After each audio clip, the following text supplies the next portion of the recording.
we will be talking about tribal society, okay?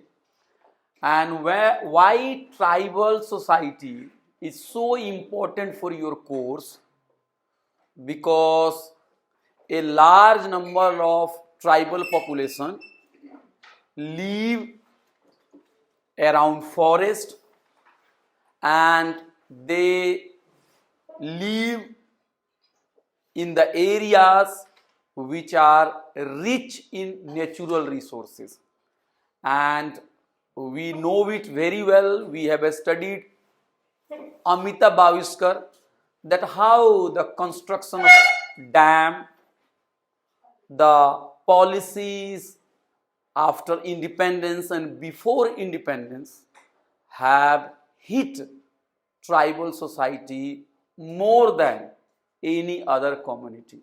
So today we will be talking about tribes, and why it is important for you to know and to study tribes, because there are many confusion, there are many myths, and there are many stereotypes which are so much floating all around, and you get easily carried away by them.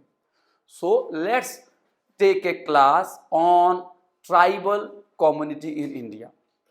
So the first thing I would like to say that the word tribe and tribal are not liked by Adivasis. There are many activists, scholars, they say from the tribal community that do not call us tribe, okay? We are Adivasis. So the English translation for Adivasi would be roughly indigenous people. So we are indigenous people, we are not tribe. But officially, I think scheduled tribes are the term used for them, and in short we call them ST, okay? And ST community in India is around 8% or more than that, okay? And they do not want to be called tribes, they want to be called Adivasis. So as a scholar, I do not use tribe, I call them Adivasi, indigenous people. And there is a debate whether they are indigenous or they are not, and who is indigenous and who is not. There is also a big fight among sociologists and scholars. So what we will do first, now I will use the word Adivasi, not tribe for them. Henceforth I will use Adivasi, not tribe for them, indigenous people. So indigenous people, Adivasis, are around 8% in this country, and they are scattered all across India. They are not found in one particular regions, but they are everywhere, okay? But there are also some areas where their population is huge, and there are areas where they are in less number. For example, when Bihar was not divided in 2001 or 2, Bihar has got good tribe population, Adivasi population. But after division, Bihar is now left with only less than 2% Adivasi population, while Jharkhand is 30 and plus population. So Jharkhand is the area, Jharkhand is a state where more tribes are found, but Bihar has got only 2% Adivasi population. So one thing you have to keep in mind, that Adivasi population, the majority of Adivasi population is in middle India. The majority of Adivasi population is in middle India, that is called central India, that is called peninsular India, okay? So basically who are the states? You know it very well. Jharkhand, okay, Odisha, Madhya Pradesh, Gujarat, Maharashtra, and then Andhra Pradesh,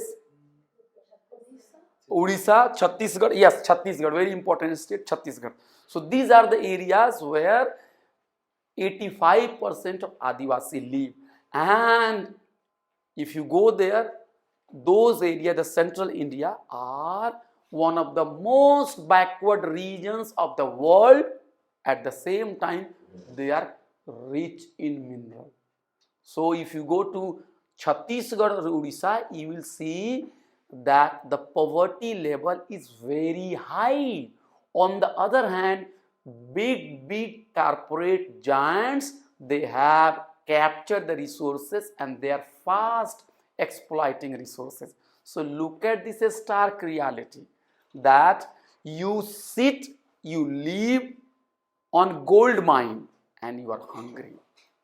And one thing you have to also keep in mind that in Adivasi areas, there is also a conflict going on. We stay in Delhi, we live in, let's say, South Delhi's posh area. We do not know much about it. Our media is not interested in reporting how conflicts are going on.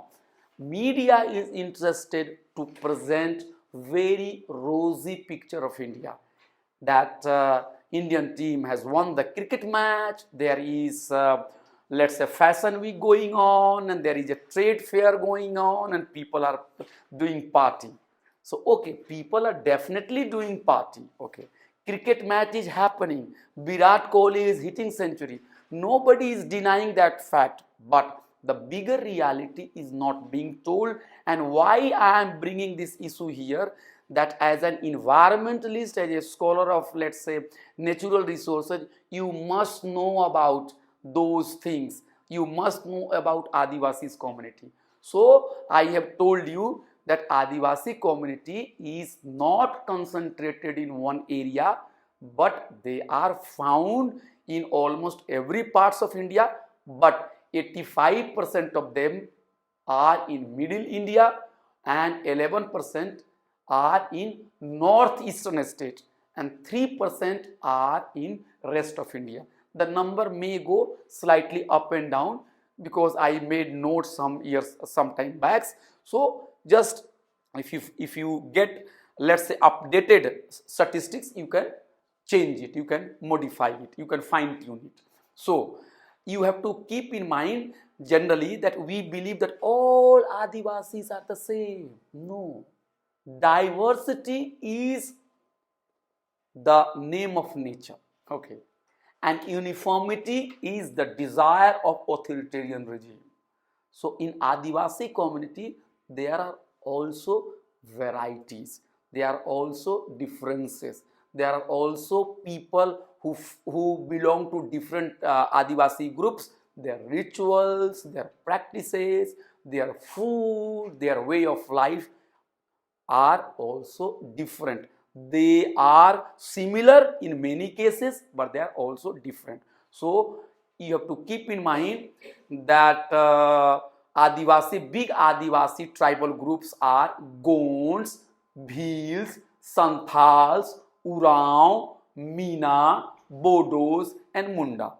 There are multiple communities and I am not able to recall all of them.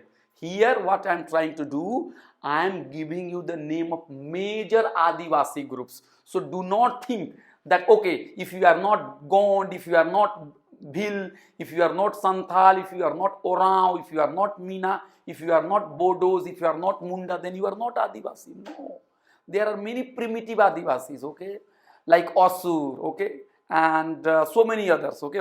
Ho community is also there. So generally what happens that we are not sociologically trained, we are not sensitive. We believe that my community is the only reality. This is not like that. Adivasi cultures, Adivasi, they are in millions, there is much diversity, they have got different communities, different names, so be sensitive to them. That Adivasi groups sociologically can be classified on two bases. One is called permanent traits, okay, and one is called acquired traits. So you can understand something which is permanent, okay. For example, language, physical feature, region, ecological habitats. So these are the features which are permanent in any Adivasi community. But there are also some acquired features. The acquired features would be that what is their mode of livelihood, what is their relation with the caste society, what is their relation with the peasant society, what is their relation with the Hindu society. So what I am trying to say in a very simple way, don't get confused. Suppose she is Adivasi and I have to study her, okay, and she is also Adivasi, he is also Adivasi. So if I have to study it, then there are some ways to classify them, and always keep in mind that such classification is not eternal, okay. There is some way to study it. So there may be two ways to look at Adivasi community. There may be two ways to classify them. One would be to look at them and look at the permanent features in Adivasi community. So the permanent features would be the language. Which language do you speak? So you speak Kuruk, she speaks Santhali, she is speaking whole language. So the language is considered to be permanent feature. Then there is a physical feature. How do you appear, okay? If you what is your physical feature? Then where do you live? And what is your ecological environment, ecological habitat? So these features are known as permanent features, okay? But there are also other features which are not permanent but which are dynamic. So what are these dynamic features? At least there would be three. What is your mode of livelihood? Whether you are into hunting and gathering, whether you are doing slash and burning, whether you are doing agriculture, whether you are doing, let's say, you have become migrant labor, or whether you have become, let's say, urban poor, or whether you have become factory laborers, whether you have become domestic helps. So these things keep changing. The second thing is, what is your relation with the Hindu society?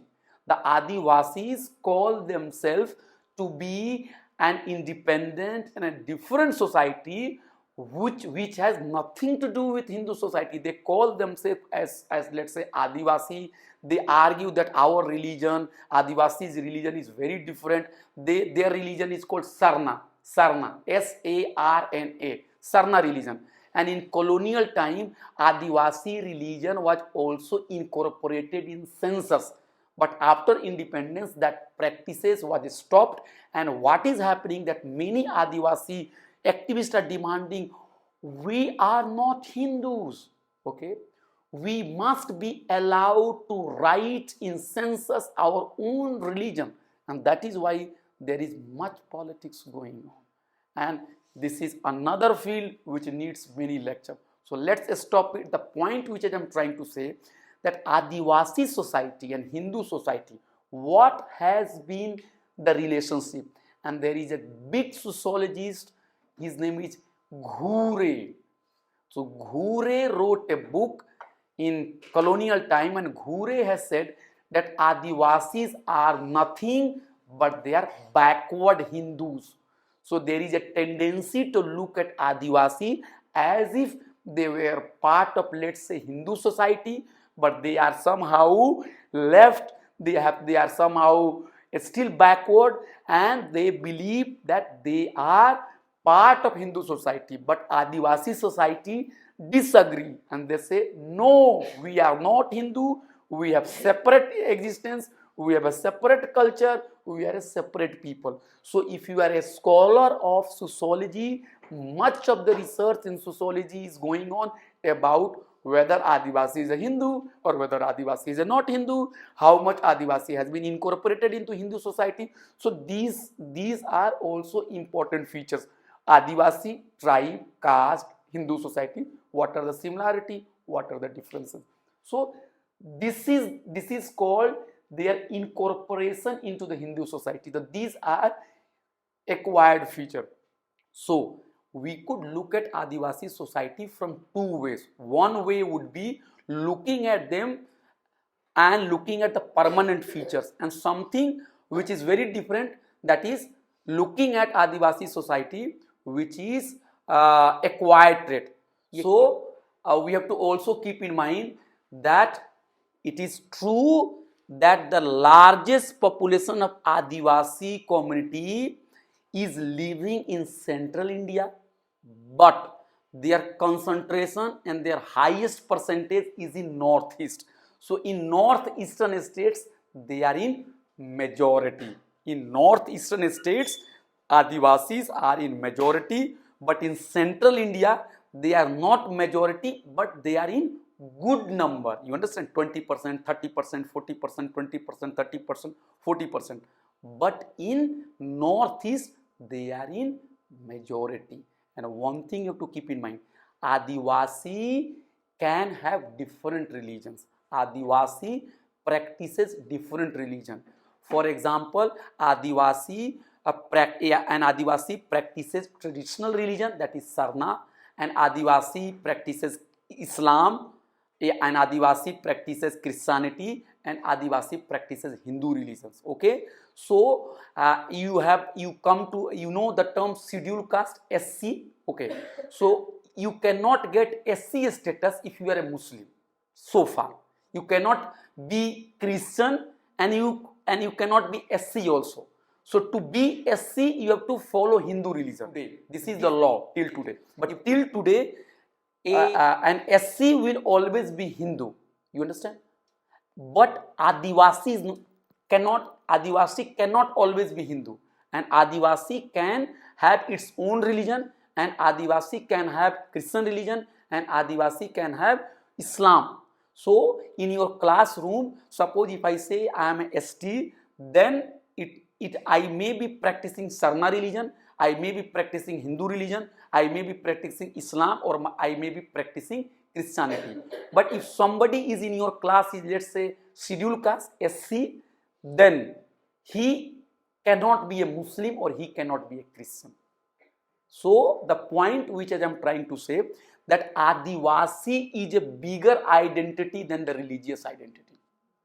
So the Adivasi is a big term, and people from different faith can come and can sit and can become the part of the big term. So Adivasi activists argue that if you change your religion, suppose she is Adivasi and she was practicing till today Sarna religion, and if tomorrow she converts herself, okay, to, let's say, new religion, then the Adivasi identity is not taken back from her.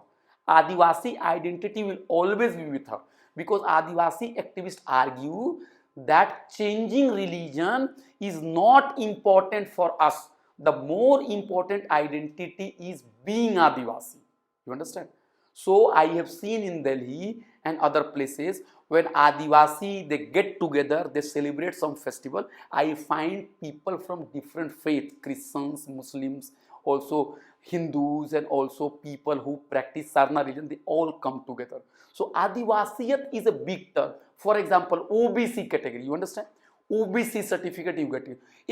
A Muslim can also get OBC certificate.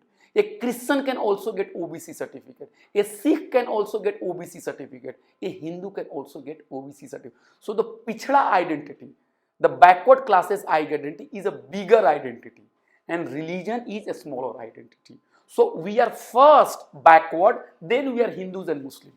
Similarly, Adivasi identity is a bigger Adivasi. First we are Adivasi.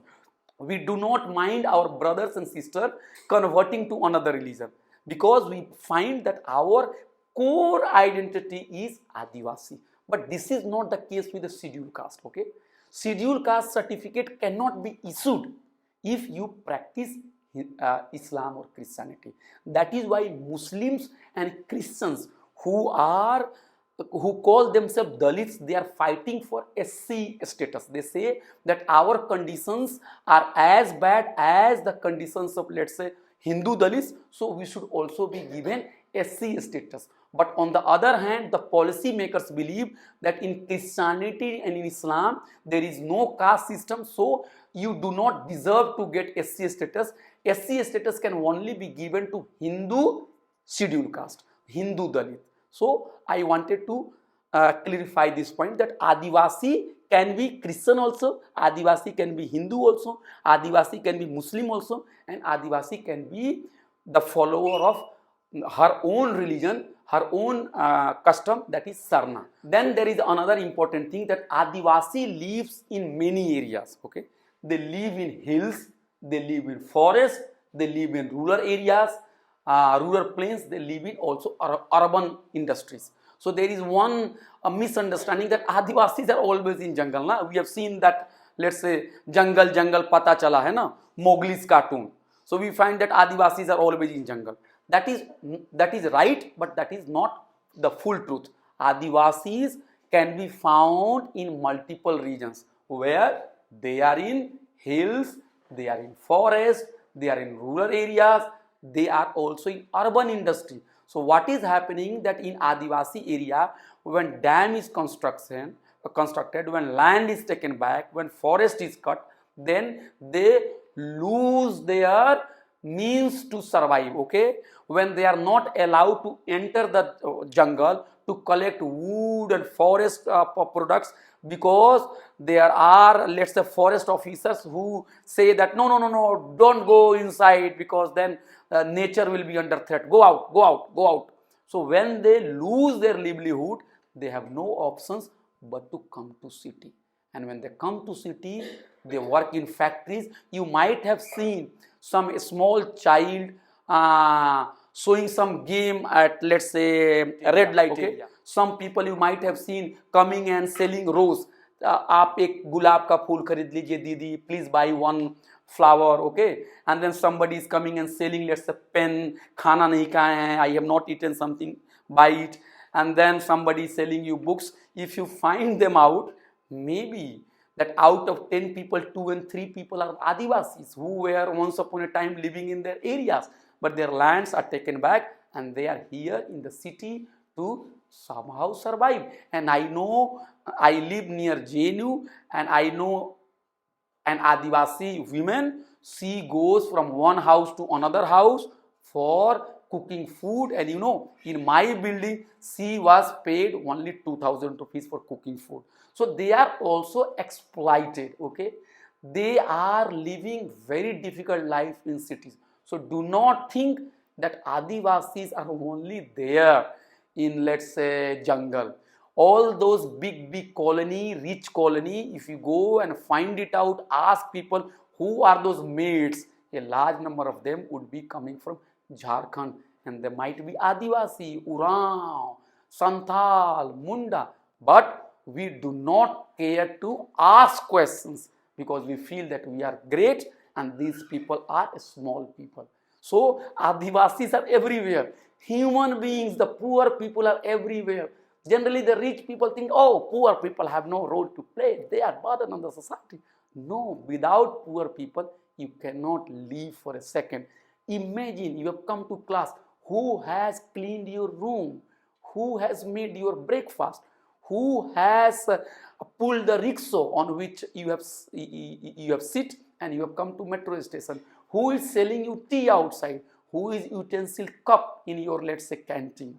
If you go and ask them, and if you find out the identity, you will find many of them would be the Adivasi. And if you know that why you are here in cities, they would tell you that our livelihood, our source of income are not there in our area. So their life is very much connected with the way you are studying your course, environmental science. And one thing you have to keep in mind, that increasingly to see environmental pollution, now big scientists, honest scientists, good policy makers are saying that artificial way of living cannot survive. We have to go back to nature and learn from the community, which are generally demonized as backward. So you could see here in big cities, the pollution level has increased so high that we are resorting to artificial rain.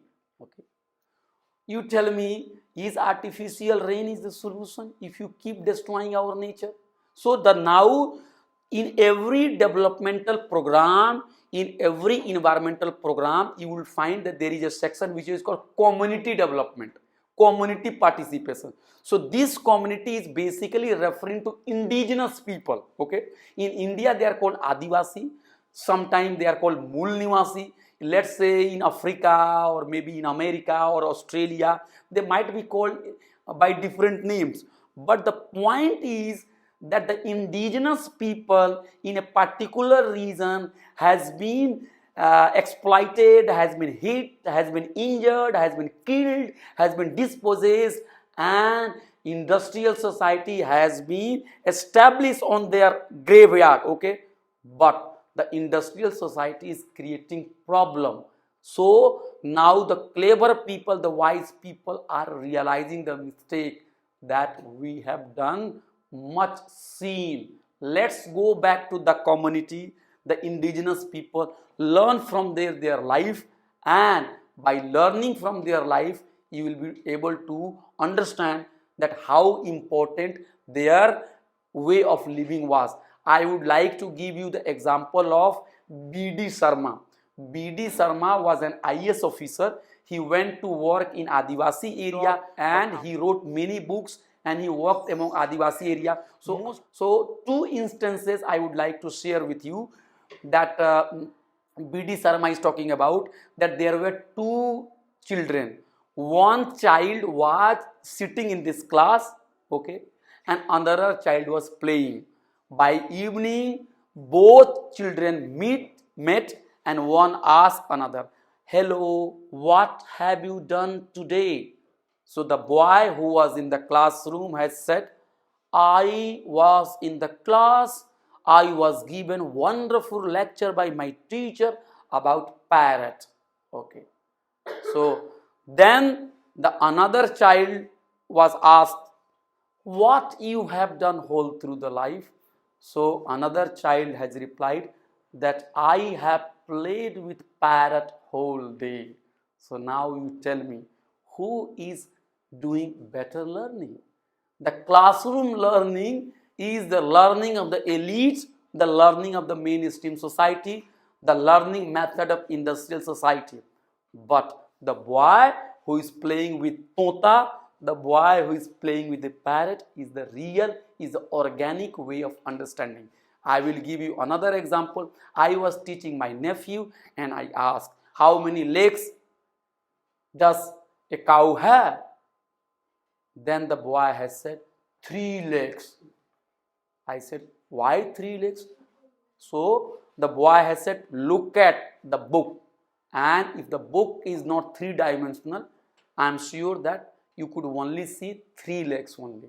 So this is the problem with the modern way of learning. Okay, and B.D. Sharma has also given the example of another Adivasi, and once upon a time he asked another Adivasi that, what about the paddy production in your area? So he said, good. So he said, okay, how much paddy you have earned? He said, lot of paddy, sir. So then he said, okay, so what is the price of paddy? Tell me. How much paddy you have sold, how much money you have earned? Then the Adivasi has replied, sir, should paddy be sold? Can paddy be sold? So the Adivasi person believes that why somebody is selling paddy? Paddy, dhan is here, rice is here, I will eat, and if I have more rice, I will hand over to my friend. What is the need of selling it? But the modern society is based on the idea of profit, selling, profit, selling. So why I am trying to bring Adivasi life here? Because you have to, I have to, the world have to go back to let the indigenous people and learn about them. And that is why we should try to learn more and more about their life, and we should stop looking at them as backward people or as a backward Hindu people or as a people who are uneducated, illiterate, people who do not know about computer and gaming and let's say artificial intelligence. No, we should go back to Adivasi community.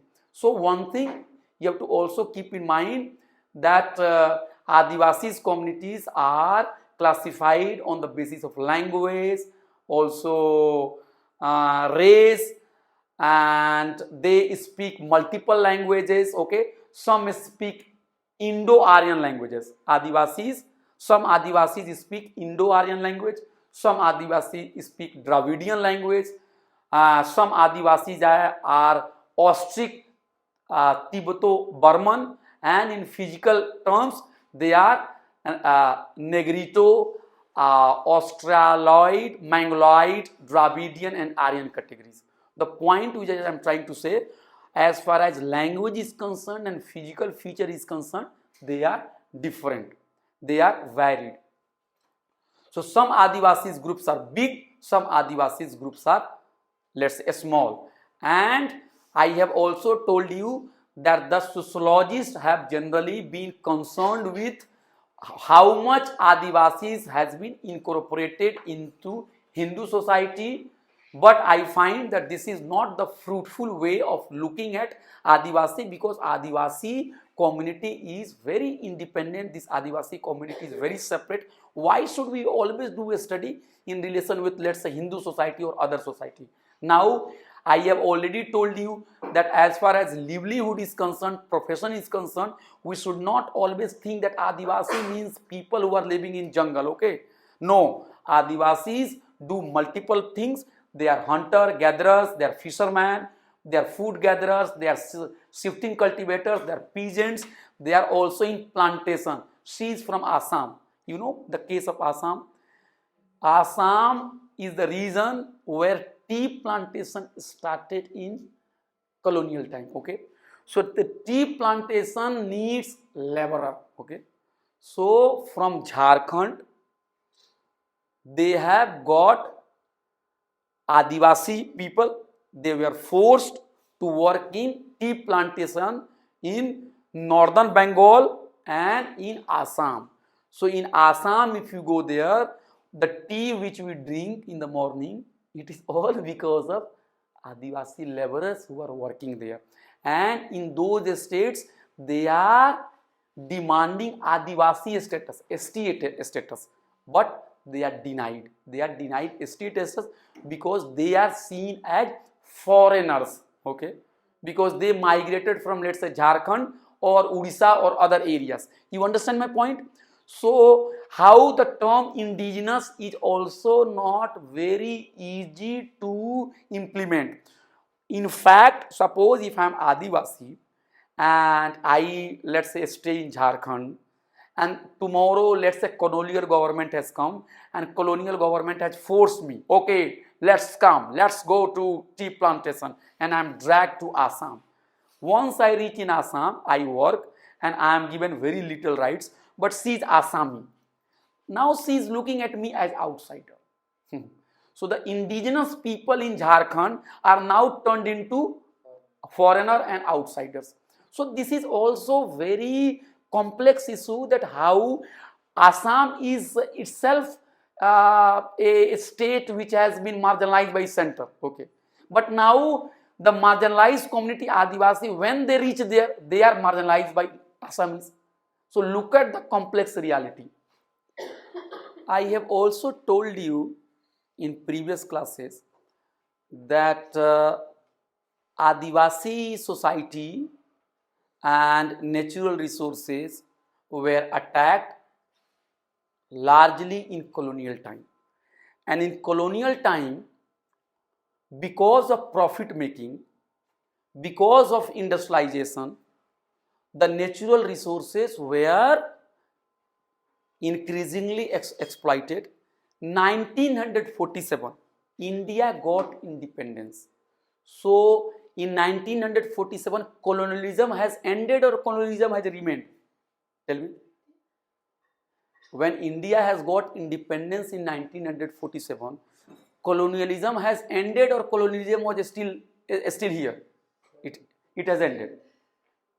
It has ended. So the colonists have gone, but the colonialism still. You are right. You are right. No. I am coming back to your point. I am arguing exactly the same.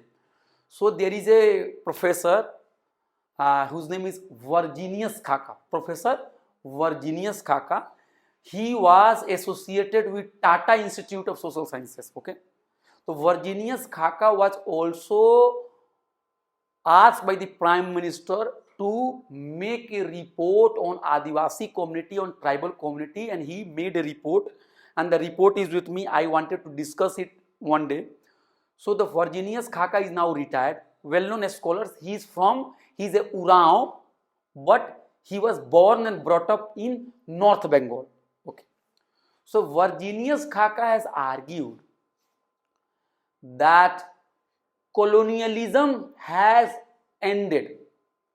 Colonialism stopped in 1947 because the Britishers left us, we become independent.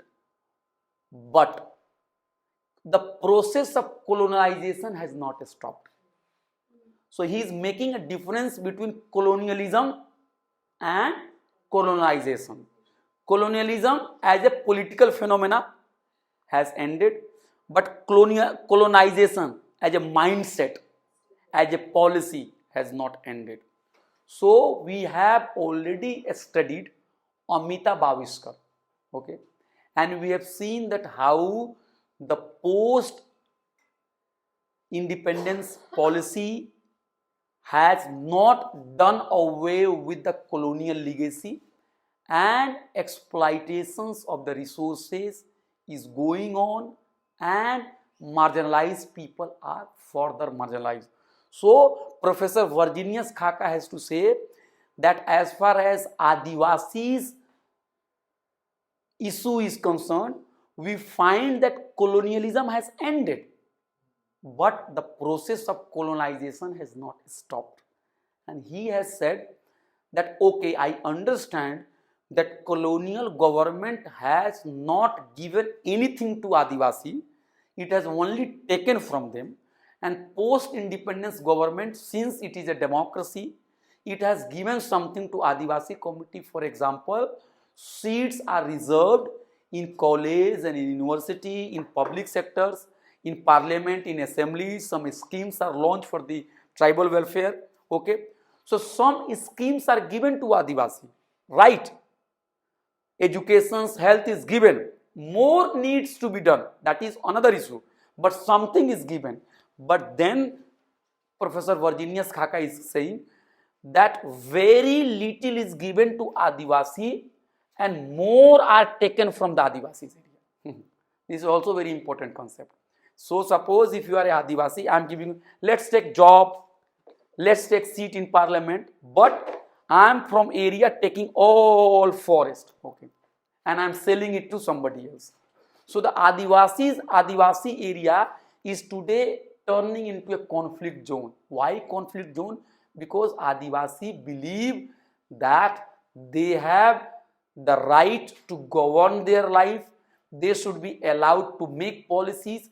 And you might have heard the name of Birsa Munda. Have you heard the name of Birsa Munda? Birsa Munda fought against the British Empire.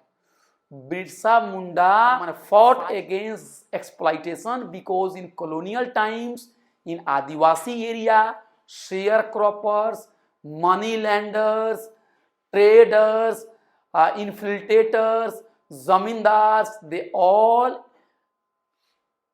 went inside the Adivasi area. The colonial policy of the British government alienated land from them, and that is why they felt that their culture, their religion, their livelihood, their life, their economy, their society are under the attack of colonial government. And then Birsa Munda fought against the British Empire, and Birsa Munda was finally arrested by the British government, and in 1900 he died in jail. So the Birsa Munda led Ul Gulan movement. Ul Gulan means great revolt. So the Birsa Munda led great revolt and he died there. But the legacy of Birsa Munda continues. And what is the legacy of Birsa Munda? Birsa Munda is saying, our land, our rule. What is it? Our land and our rule. So for environmentalists, whatever Birsa Munda has said is very important. Our land and our use. So similarly, you should argue that people land and people's rule should be there. If resources are owned by people, people should be incorporated into making decisions. For example, if let's say Haryana, if there is land and how the land should be utilized should be decided by people. So the basically Birsa Munda's contribution and legacy is that let's not have top-down approach.